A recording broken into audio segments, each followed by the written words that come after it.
Hello family, कैसे हो आप लोग। आई होप कि आप सभी लोग ठीक होंगे। तो जैसा कि मैं तुम्हारा भाई आर्यन राजौरिया बता दूं एक बार और कि मैं निकला हूं ऑल एमपी ट्रिप पे। तो आज है मेरा 26वां दिन और आप सभी को 26 जनवरी की बहुत बहुत शुभकामनाएं। आज 26 तारीख 26 जनवरी है और आज मेरी यात्रा का 26वां दिन है और मैं हूं मध्य प्रदेश भ्रमण की यात्रा पे, जिसमें कि 55 के 55 ज़िले शामिल हैं। तो आज है 22वां ज़िला। 21 ज़िले पूर्ण हो चुके हैं, 22वें ज़िले मंडला में मैं हूँ और मंडला के सबसे प्रसिद्ध तट माँ नर्मदा तट पे मैं हूँ और बाबा मोहनदास आश्रम पे आज मैं आपको ले जाने वाला हूँ। और इस ब्लॉग के एंड में आपको सारी जानकारी मिल जाएगी मंडला ज़िले के इतिहास से संबंधित। और आज मेरे ब्लॉग में मेरे साथ है दीप भैया। हेलो दीप भैया। हेलो।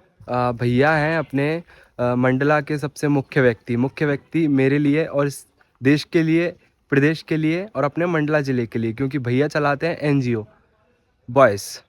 क्या नाम इनर भैया? Voice. Inner boys. Boys boys अपन वाला वॉइस नहीं, आवाज़, अंदर की आवाज़। इनर बॉयस करके भैया ग्रुप चलाते हैं और भैया मेरे साथ 2 दिन से है। मैं 2 दिन से यहाँ हूँ। यहीं मैंने सेलिब्रेशन किया था आज 26 जनवरी का और बहुत अच्छा लगा मुझे मंडला में। एंड चलते हैं अपन। और भैया आप पब्लिक से क्या कहना चाहेंगे मेरी? देखिए, 19 वर्ष का युवा जब मध्य प्रदेश यात्रा पे निकला हुआ है तो ये मेरे लिए ही नहीं पूरे देश के लिए गौरव का विषय है। और मैं आज इनके साथ में हूँ और आज हम लोग अब बाबा मोहनदास आश्रम जाएंगे, जहाँ की जानकारी और मंडला की जानकारी इस ब्लॉग पे मिलेगी। आप इस ब्लॉग को पूरा देखिएगा और भाई आर्यन को सपोर्ट कीजिएगा। थैंक यू भैया। अभी चलते हैं अपन लोग अंदर। ये बोर्ड लगा है बाबा मोहनदास आश्रम। पुजारी जी को कनेक्ट करने की कोशिश करेंगे, बाबाओं को कनेक्ट करने की पूरी कोशिश करेंगे, जिससे कि इतिहास से और यहाँ नर्मदा तट की संपूर्ण जानकारी अपन को मिले, है ना। चलते हैं अंदर। आश्रम कुछ इस प्रकार है कि सभी व्यक्तियों का ध्यान रखा जाता है जो बाहर से आते हैं। आश्रम है तो लोग रुके हुए हैं और काफ़ी बड़ा परिसर है। देखने मात्र से पता चलता है काफ़ी बड़ा है और दर्शन कर सकते हैं आप। यहाँ संत रहे उनका फोटो और माता रानी हैं। उसके बाद बाहर जाके देखता हूँ कुछ और है क्या। ज्योतिर्लिंग है क्या? हाँ, 12 की 12 माता जी हरी। माँ नर्मदा। महाराज जी वगैरह तो वहीं स्नान करते होंगे माँ। हाँ। अंदर ये जगह जो बनाई है इसी प्रकार की बनाई है कि वहाँ पहुँचा जा सके। छोटा सा गौशाला। महाराज जी की जो गाय वगैरह है वो रहती होंगी इधर व्यवस्था अनुसार। और ये देखो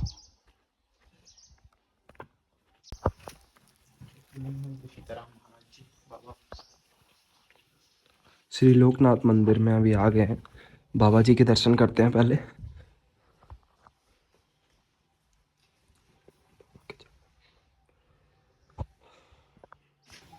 12 की 12 ज्योतिर्लिंग यहाँ पर उपस्थित है।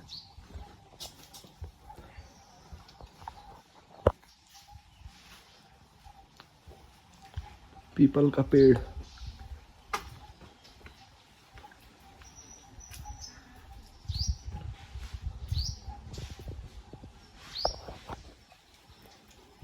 ये देखिए, दर्शन करने के पश्चात ये कुर्सियाँ इसलिए लगाई हैं शायद कि व्यू ले सके। जैसे कि बैठे हैं वहाँ पर माननीय शाम का व्यू यहाँ से शाम बहुत को। बढ़िया। हाँ, सूर्य ढलता है। वो शहद धारा जहाँ पर गए थे। कल भी मैं विजिट करने आया था। मेरे साथ माननीय महोदय श्रीमान रामदास जी महाराज जुड़ गए हैं और मैं चाहता हूँ कि इस आश्रम से जुड़ी नर्मदा तट पे जो इतना विशाल रूप में फैला हुआ छोटा सा साम्राज्य है, इसके बारे में और श्रद्धा के बारे में आप दर्शकों को और छोटा सा वक्त मुझे जानकारियाँ दें। मैं पूछना चाहूँगा कि आप यहाँ कब से उपस्थित हैं और कब से सेवा भाव में लगे हैं? मैं यहाँ 94 में 21 मई को माँ नर्मदा परिक्रमा में यहाँ आए और यहाँ चतुर्मास के हिसाब से रुका। उसके बाद में यहाँ श्री गुरु जी मोहनदास महाराज जी गुरु जी से मंत्र दीक्षा लिए चतुर्मास के दौरान। और उसके बाद में महाराज जी से मंत्र दीक्षा के बाद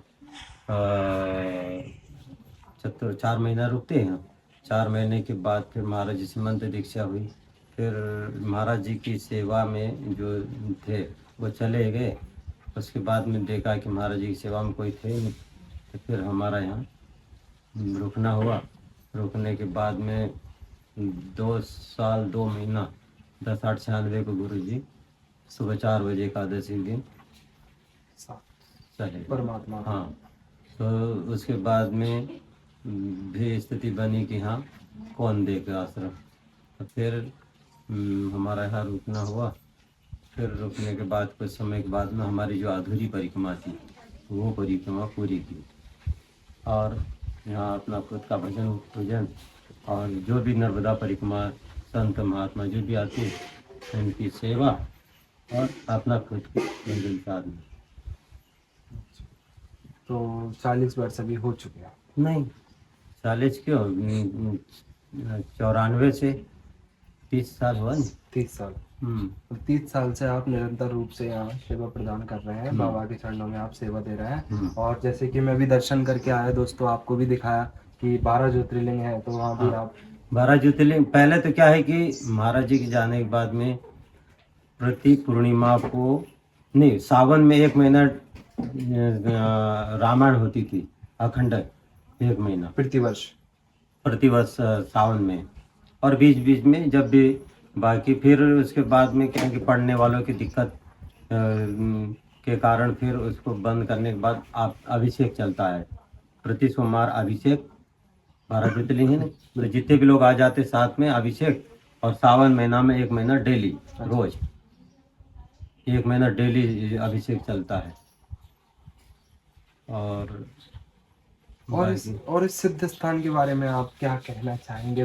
माँ के बिल्कुल तट पे आप विराजमान हैं और बाबा का स्थान यहाँ था। आपने कुछ तो चमत्कार भी ऐसे देखे होंगे जो ऑन कैमरा बताने में आपसे आज संतुष्ट ना हो, पर कुछ ऐसे भी रहे होंगे वो आप जगत को भी बताना चाहेंगे।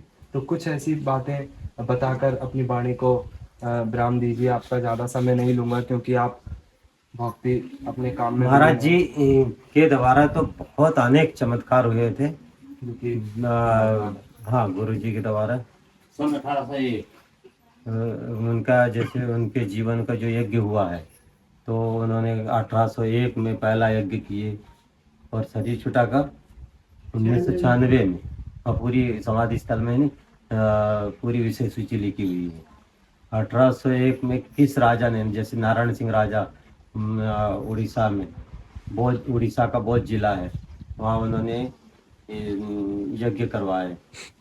वैसे महाराज जी उनके पहले वहाँ से क्या है कि गंगोत्री से जल लेके वहाँ पैदल मतलब रामेश्वरम जल चढ़ाने के लिए गए। तो उसी बीच में ये उड़ीसा का बौद्ध जिला पड़ता है। तो वहाँ क्या है कि जंगल में कुछ मतलब हाथियों ने परेशान किया, तो एक पेड़ के ऊपर चढ़ गए। तो वहाँ के राजा के माध्यम उनको पता लग गया कि कोई संत ऐसे ऐसे चढ़े हैं पेड़ के ऊपर, परेशान हाथी कर रहे हैं। फिर उनको लेके गए। तो वो उस समय जब वहाँ लेके गए तो उन्होंने अपनी समस्या बताई कि यहाँ 6 साल से बारिश नहीं हो रही। तो महाराज जी ने वहाँ फिर यज्ञ करवाए।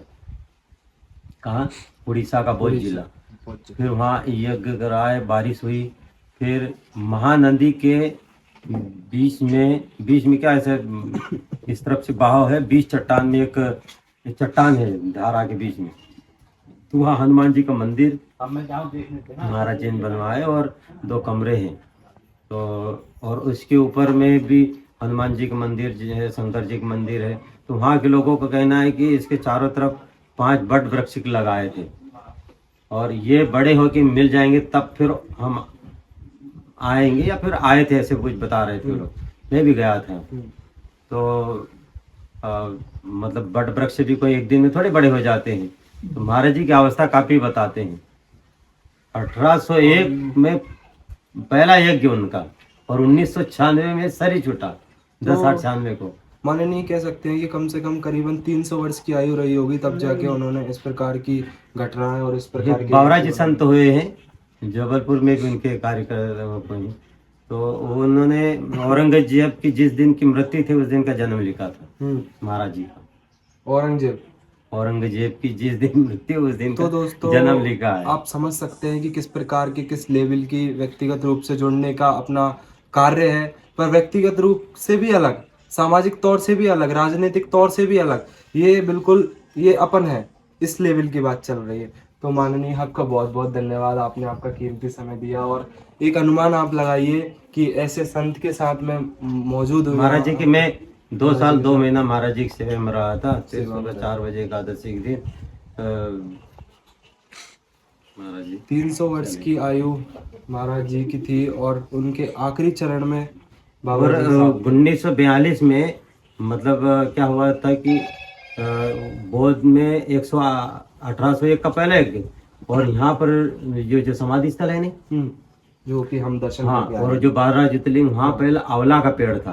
आंवला। शुरुआत महाराज जी ने वहाँ धुनी लगाए थे। पहले इसके पहले महाराज जी चित्रकूट में धुनी तक वहाँ भजन करते थे।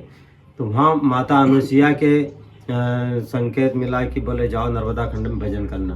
तो यहाँ नर्मदा जी की परिक्रमा करते हुए उनको अनुभव हुआ कि ये जो 12 ज्योतिर्लिंग है ना, वहाँ उनको लगा कि हाँ भजन करना, वहाँ केवड़ा की खुशबू, जहाँ केवड़ा की खुशबू आएगी बोले वहाँ अपनी भजन साधना करना, ऐसा कुछ बताया। केवड़ा क्या होता है महाराज? केवड़ा फूल है। फूल होता फूल है। होता है। तो वहाँ पर महाराज जी भजन तपस्या कर रहे थे। ये जो पीपल का पेड़ है जहाँ 12 ज्योतिर्लिंग है, ये जो बड़ा पेड़ है, हाँ, तो वहाँ भजन अपने भजन कर रहे थे। तो उसी दौरान ये बात है, तो उसी दौरान बताते हैं कि उस समय बहुत जंगल, कुछ नहीं बना था, जंगल था। तो एक नर्मदा मतलब कन्या रूप में आई नर्मदा जी, माँ नर्मदा का रूप में। हाँ। फिर उन्होंने बोला कि जैसे लड़की को देख के महाराज जी कौन लड़की आई करके भगा दिए। फिर सोचे बोले कितना जंगल, कौन नहीं और कौन लड़की आई। फिर ऐसा नहीं है, उसने सोचा कि मैया तो नहीं है और मैं भगा दिया हूँ। फिर मैया से खूब प्रार्थना विनती की बोले, तो फिर वही लड़की वापस आई और बोले कि बोले हमको आपकी तुलबी में चना है। तो बोले चना दे, तो चना दिए और बोले कि हाँ यज्ञ कर। थैले में चना था, चना मांगा हाँ, और बोला यज्ञ करिए। हाँ। तो बोले खाने का ठिकाना नहीं, और बोले यज्ञ कहाँ से करूँगे। तो बोले नहीं यज्ञ होगा, बोले अब यज्ञ करो। ऐसी बोलती हुई चली गई।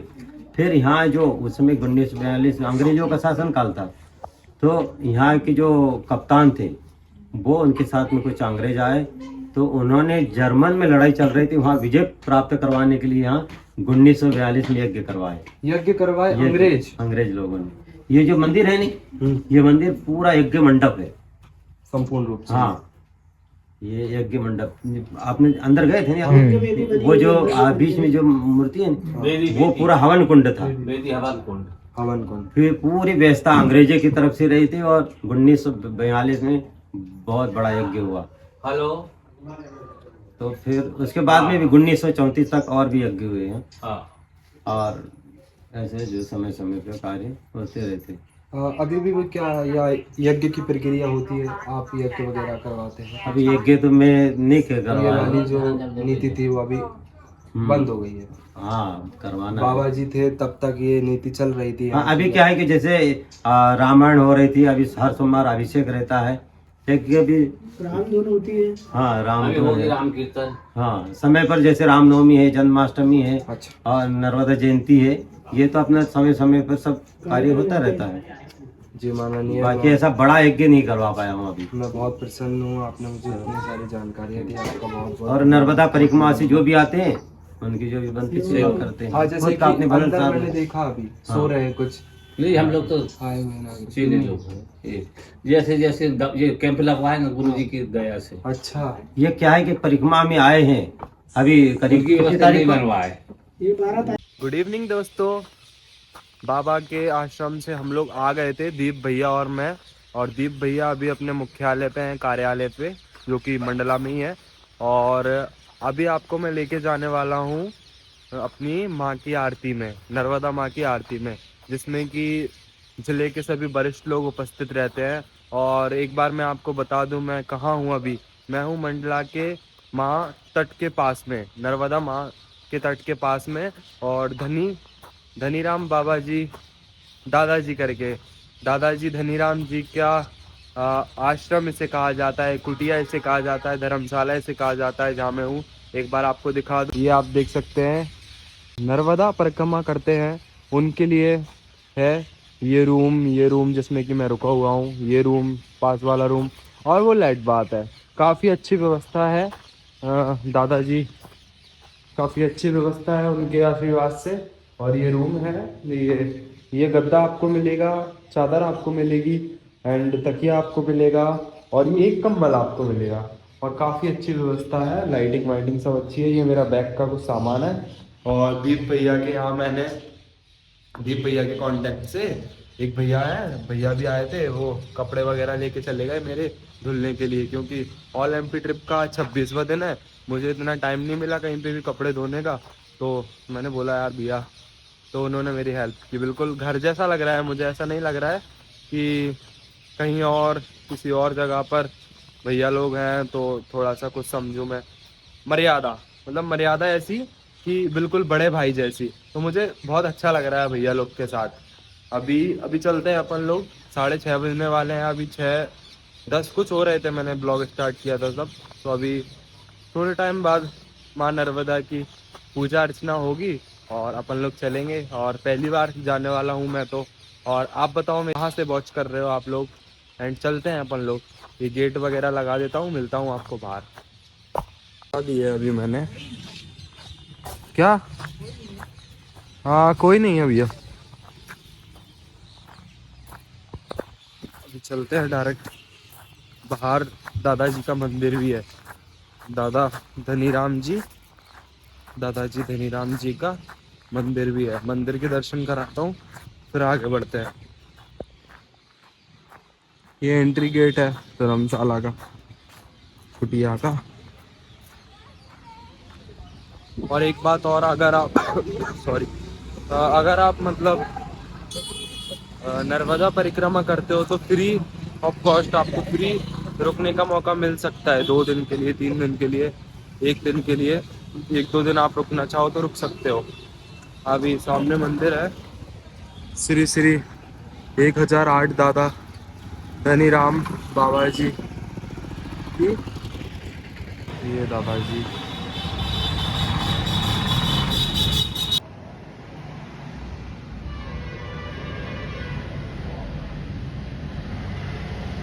नीचे अपन देखेंगे तो शेषनाग, बाबा भोलेनाथ, शनि देवता एवं माता रानी, माँ, दादा हनुमान। जय श्री राम, जय श्री राम। अब बढ़ते हैं अपन लोग आगे। फिर से पुजारी जी मेरे साथ जुड़े हैं, नमस्कार।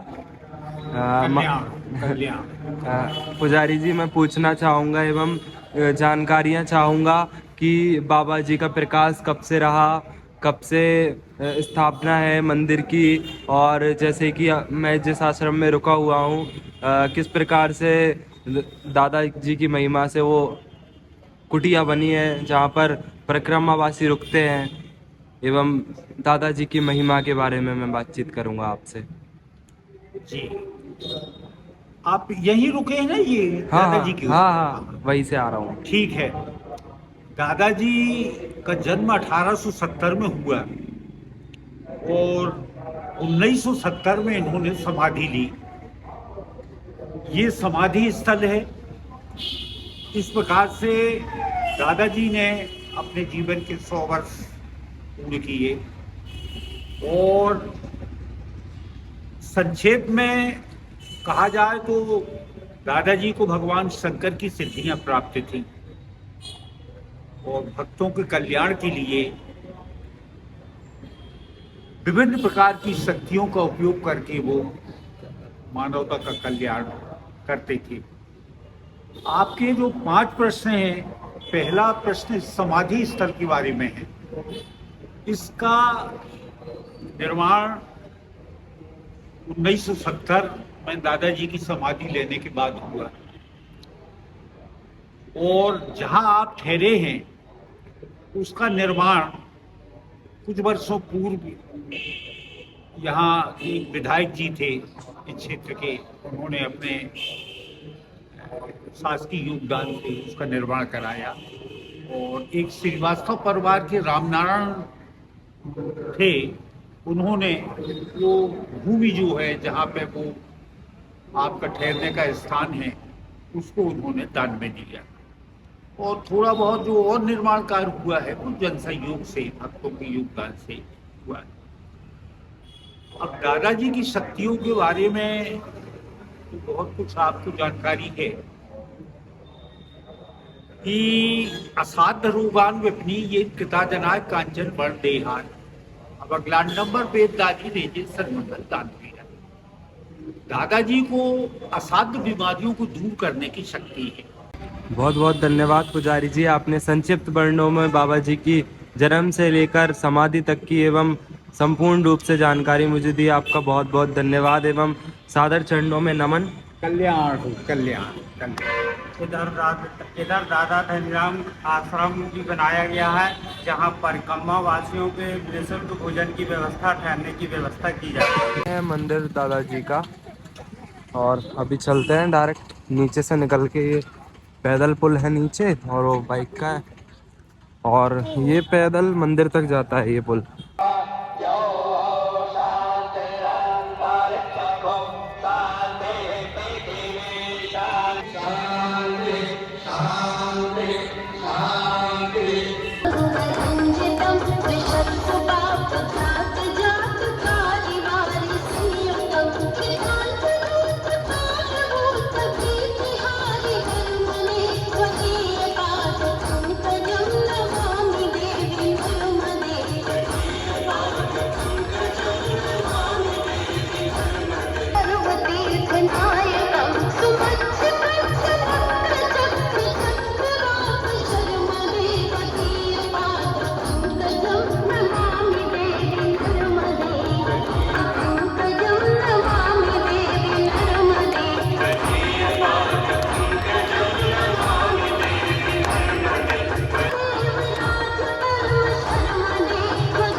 बोलो श्री नर्मदा मैया की जय।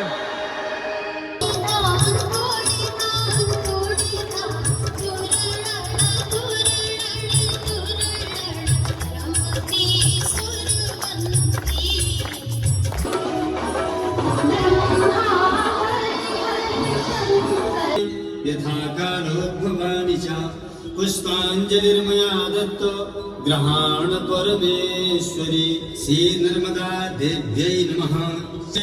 मुख्यवाहिनी नर्मदा मैया की जय। धर्म की हो, अधर्म का नाश हो, प्राणियों में सद्भावना हो, विश्व का कल्याण हो।